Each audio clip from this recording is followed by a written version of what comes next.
Yuk buka rekening saham, download aplikasi Motion Trade sekarang. Gue harus latihan apa lagi, belajar lagi. Itu kesel loh, senyengir-nyengirnya gue orangnya. Tapi itu kesel loh, capek loh itu sebetulnya.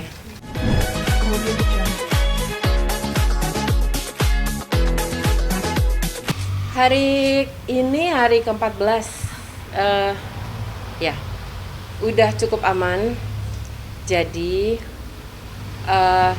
tanggal 20 Oktober pas, jadi sebenarnya gini, mungkin ada yang tahu bahwa udah lama banget gue sering, ini bukan operasi pertama, sering entah tumor, entah kista, entah miom, entah apapun itu. Nah tapi kan biasanya gue cukup rajin cek nih, setahun sekali, 2 tahun sekali. Karena masa COVID, gue tuh nggak berani ke rumah sakit. Karena kan ya kalau nggak kepepet ngapain ke rumah sakit. Sampai sekitar 3-4 bulan yang lalu, suatu subuh gue terbangun dengan sakit banget. Dan ternyata itu membawa gue harus ke dokter. Dan ternyata memang ada yang pecah di dalam. Entah itu miomanya, tumornya atau apanya gitu yang udah cukup gede. Setelah itu perut gue menjadi segede kayak galon gitu loh, gimana sih? Menggalon, kayak sama kayak operasi-operasi sebelumnya yang tiba-tiba membesar. Akhirnya mau tidak mau gue ke dokter. Dari dokter itulah memang akhirnya dibilang bahwa udah puluhan jumlahnya segala benda yang tumbuh di dalam. Dari dulu itu kan gue mencoba menyelamatkan rahim lah, uterus lah, apalah segala macam, dengan harapan tuh kan nggak tumbuh-tumbuh lagi. Cuman ini udah operasi kesekian, gue nggak tahu lagi. Akhirnya dokter menyarankan udahlah angkat semua isi perutnya, benar-benar angkat semua isi perutnya yang puluhan itulah, uterusnya lah, rahimnya lah, ovarinya semua diangkat. Itulah yang akhirnya dilakukan kemarin gitu loh. Dengan harapan ini terakhir ya, mudah-mudahan ya, kurang lebih sih itu yang dilakukan gitu. Tetelan itu buat dagang bakso di bawah. Mungkin sebelumnya yang dirasakan tuh seperti apa sih? Karena Sakit ya, sebenarnya sedikit yang tahu bahwa selama gue tuh sakit mulai dari pertama kali gue menstruasi ya, sebenarnya dari SMA. Operasi pertama aja tuh SMA atau masuk kuliah kok. Jadi memang udah selama 20 sekian tahun migrain menjadi teman harian gue. Pendarahan, gue udah bukan bilang menstruasi lagi, pendarahan kadang berbulan-bulan, kadang 8 bulan bisa gue. Ya kalau gue lagi demo orasi atau lagi manggung lompat-lompat itu mostly gue dalam keadaan itu kok. Cuma memang gue gak pernah ngomong aja gitu sampai hari ini. Sampai gue kemarin juga shock sih akhirnya, jadi kok jadi gini gitu. Sakit apalagi kan selama ini berkali-kali operasi itu kan membuka lagi jahitan yang sama. Atau gitu kan gue selalu bilang sama dokter, kalau tahunnya bisa lebih dari 5 kali kan gue sleting kan enak ya, tinggal dibuka gitu. Jadi membuka lagi. Proses operasinya sendiri mirip sesar. Tapi kalau sesar itu kan biasanya nggak bisa terlalu dalam karena ada bayi ya. Nah ini tuh benar-benar sampai ke lapisan paling bawah. Sekarang tuh sekitar, ini sepanjang inilah kurang lebih nih. Seginilah kurang lebih panjang jahitannya gitu. Jadi ya sakit lah. Antara sakit tapi setengah perutnya memang selama bertahun-tahun ini udah mati rasa beberapa sarafnya gitu. Kira ada momen-momennya orang lihat gue agak buncit atau karena emang udah nggak bisa nahan, nggak apa sih otot fleksinya tuh emang udah nggak bisa gitu. mungkin kendala lain selain kayak rasa sakit yang berlebihan tadi, mungkin yang orang rasakan selama ini Sakitnya sih udah menutupi semuanya ya. Jadi kadang-kadang dan migrain pasti karena itu kan hormonal dan segala macamnya. Jadi saking itu menjadi kebiasaan, orang juga kalau nanya sama gue, lo migrain nggak atau sakit perut nggak, gue mesti ntar dulu ya gue rasain ya, karena emang itu udah jadi bagian dari gue bangun tidur setiap hari gitu. Jadi udah bagian harian sih jatuhnya. Udah sakit yang pasti, sakit perut itu memang udah nggak ada bedanya lo lagi dalam bulan atau enggak gitu. Tapi pasca operasi kemarin yang pernah rasakan sekarang itu Gue cukup nakal ya, nggak pengen tergantung sama painkiller atau hal-hal kayak gitu. Jadi kemarin itu pas dokter mau pulangin ditanya, lo masih mau painkiller atau enggak, gue bilang enggak. Jadi biar gue tahu level sakitnya seperti apa.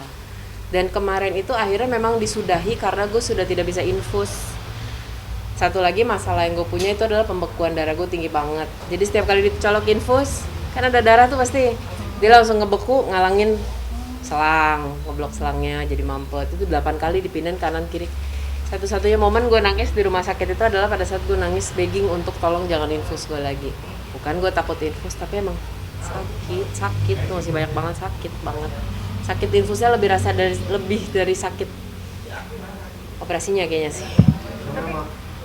Untuk kondisi rahimnya sendiri Nggak ada, gue cukup shock sih. Jadi selama bertahun-tahun ini dokter selalu bilang lu udah nggak bisa punya anak. Gue pernah operasi juga untuk cup blok, jadi kayak blok cupnya kita kan punya cup 2 untuk nyambungin antara sperma dan segala macam.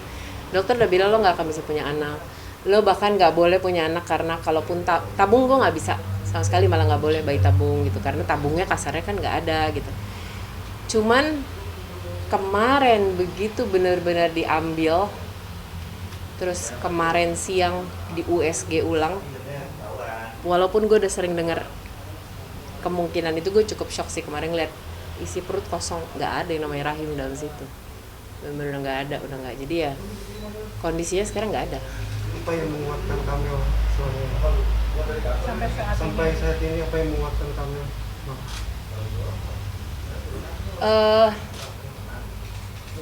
Nggak tahu sih, karena buat gue kali ini jujur operasi ini beda sih.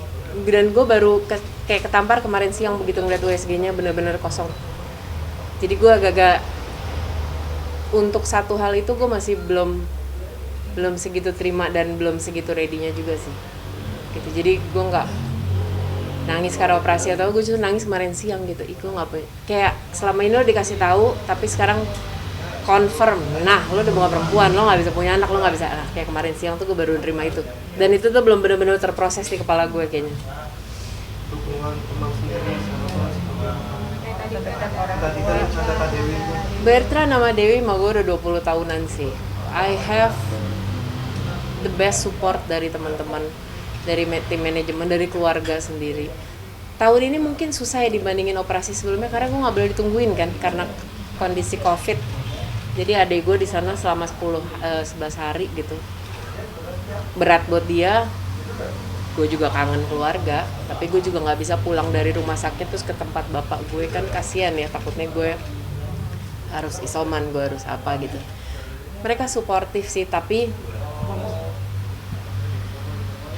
banyak banget yang datang ke gue bilang it's okay, gue juga udah diangkat kok rahimnya, udah gini segala macam. Tapi gue pernah bilang, iya tapi lo sampai 10 kali nggak sih operasinya? Atau gue pengen bilang kayak kemarin ada satu teman juga gitu, gue juga udah kok, itu kan udah punya anak, gue udah sempet ngerasain yang namanya punya anak. Dan ternyata gue kepengen. Setelah itu nggak ada, baru gue shit man, iya beneran ya, ternyata gue nggak bisa kali ini. Ya, paling gue akan butuh waktu untuk memproses itu di kepala gue sih, bahwa oke, that's it, emang nggak bisa. Karena kabarnya juga sebelum operasi yang ini kakak juga menolak untuk operasi. Iya, sebenarnya paling banyak di masa COVID sih, karena gue nggak bisa divaksin. Kemarin gue masuk jadi sakit justru karena gue komorbid vaksin. Kalau nggak perlu ke rumah sakit, emang gue nggak pengen ke rumah sakit. Dan gue sih capek mbak. Gue tuh belajar jalan lagi, nyanyi ntar itu pelajaran lagi tuh. Gue harus latihan apa lagi, belajar lagi. Itu kesel loh, senyengir-nyengirnya gue orangnya. Tapi itu kesel loh, capek loh itu sebetulnya. Kamel, selama 2 minggu kondisi Rumah Harapan sendiri. Oh, going very good. Puji Tuhan manajemen gue sih dari segi kerjaan, even single baru, Rumah Harapan jalan dengan baik banget. Mereka udah kayak sistem sih. Dan gue prepare, karena kali ini gue agak-agak takut sih masuk operasi, jadi gue udah prepare seolah-olah gue nggak bangun lagi. Aneh ya. Jadi gue sampai bikin surat wasiat buat anjing-anjing, kucing-kucing gue. Tolol banget. Kalau gue nggak bangun lagi gini ya, tanggal segini kirim ini ya, sembako kesini ya, kirim ini itu ya, gitu. Jadi puji Tuhan sih jalan dan harus jalan. Rumah Harapan akan selalu jalan lah, ada nggak ada gue juga. Kamel kenapa sampai kepikiran akan? Nggak tahu. Hopeless kan? Oh, Karena gue capek kali operasi ya. operasi itu capek loh. Dan gue kan selama ini tipe orang yang play it tough ya, nggak pernah kelihatan untuk gitu segala macam. Capek kali ya. Justru tapi ya, karena kayak teman-teman tadi, yuk lo ngomong sama media, lo bikin tulisan, lo ini, kita jadikan ini awareness, sosialisasi untuk perempuan-perempuan luar sana supaya mereka cek. So ya mudah-mudahan ini bisa dijadiin. Tapi gue sendiri capek. Jarang tuh denger gue ngomong gitu, gue capek, rasanya gak enak. Artinya seorang Melanie sempat putus asa juga. Putus asa enggak, maksudnya kalau putus asa tuh kan kayaknya mau bunuh diri banget gue ya. Enggak sih, capek ya, pengen nyerah ya, apalagi sini gitu. Udah menjadi orang yang sempat menjadi orang yang pesimis kali ya. Ini apalagi sih gitu. Karena mungkin sedikit kan buat informasi juga. Apa sih awalnya yang membuat akhirnya kamu di penyakit ini gitu? Jadi gue itu punya bakat dari ya mungkin dari kecil atau dari apa gitu. Pembekuan darah gue tinggi banget. Dan ada beberapa saluran di perut gue itu memang tidak berfungsi dengan baik, sehingga kalau ada kayak kotoran, darah kotor atau apapun itu yang harusnya ditangkap kayak usus buntu gitu, itu tuh emang gak berfungsi dan itu semua membeku, jadilah gumpalan, jadilah tumor, jadilah ini. Lah gue senderan kelamaan aja gampang biru gitu, gue bisa ke dokter kayak lo kayak KDRT gitu. Enggak juga, itu karena gue senderan kelamaan, pembekuan darah gue tinggi banget. Itu pertama. Kedua, level HPV 16-18 cervix gue juga nggak pernah bagus gitu, jadi pasti di lampu merah gitu ya. Itu udah bawaan dari sana kali ya, karena menurut gue pola hidup gue cukup sehat sih. Gue olahraga selain gue hormat pada orang tua gitu, cuman lainnya gue sehat banget sih. Gue vegan, gue nggak processing, gue nggak apapun ya, emang udah bawaan dari sana sih. Makanya sebenarnya yang pengen gue omongin setiap kali adalah cewek-cewek gak usah takut kalau lo punya miom, kista atau apapun. 80% perempuan tuh punya selama lo udah dewasa ya. Tapi rajin cek dong, rajin dicek. Jangan kayak gue yang tiba-tiba sehari bisa kayak timun suri di belah dua gitu. Kemarin dalam berapa hari itu jadi rahim orang pada umumnya beratnya cuma berapa ratus gram, gue tuh kemarin bawa sekitar 1,3 kilo. Dan itu kemarin tuh fotonya aja dibandingin sama penggaris 15 cm, ya lo bayangin aja sepanjang-panjang apaan nih. Yang harusnya cuma segede ini doang gitu, kayak salak, setengahnya salak. Dokter juga kaget sih. Itu berkembang dalam waktu berapa? Gue dari yang tiba-tiba kesakitan tengah malam itu sampai operasi kemarin 2 bulan doang. Cepet. Gue tuh kalau nunggu cepet banget. Gue kelihatan kok perut gue jadi miring, jadi apa gitu. Cepet banget. Oke, terakhir Kamel nih, mungkin ada pesan nggak sih buat masyarakat, teman-teman juga untuk dari pelajaran misalnya dari tangan? Pertama, gue nggak mati, betul ya nggak? Satu-satunya alasan yang bikin gue pengen ngomong adalah gila di luar tuh ceritanya seru banget gitu. Larikan, wah dia mati, kagak. Masih lama lo liat gue. Saya ngecek periksa diri itu adalah kewajiban sih. Dan gak usah takut, orang kita kebanyakan tidak memeriksakan penyakit karena mereka akan bilang, gue takut ketahuan penyakit gue gitu. Justru bagus kan kalau semua ketahuan lebih awal. Gue on track banget semuanya sampai gue 2 tahun gak meriksa karena COVID. Terjadilah ini. Jadi you know what, periksa deh. Even BPJS mengcover itu kok. Beberapa periksa, apalagi kalau lo udah wanita, lo dewasa, sexual active, periksa. Itu bagian dari hak lo menjaga, mencintai diri lo kok. Harus bed rest berapa lama Kamel pas keluar dari rumah sakit? Kenapa? Harus bed rest berapa lama dari dokter sendiri? Sebenarnya dokter itu ngebebasin tenaga ya. Gitu. Gue 2 minggu, gue udah kebiasa sih operasi ya. Gue udah kebiasa. Yang operasi sebelum ini yang gede banget di kiri itu sebulan kemudian gue udah tur rokok di Kalimantan gitu. Cuman sebulan setengah ya probably. Mudah-mudahan, tergantung kenakalan gue aja. Tapi gue tipe yang kalau diem malah gue lagi kepikiran banget sih soal oh ini ternyata kejadian beneran. Nightmare gue yang gue takutin selama 20 tahun akhirnya kejadian beneran kali ini.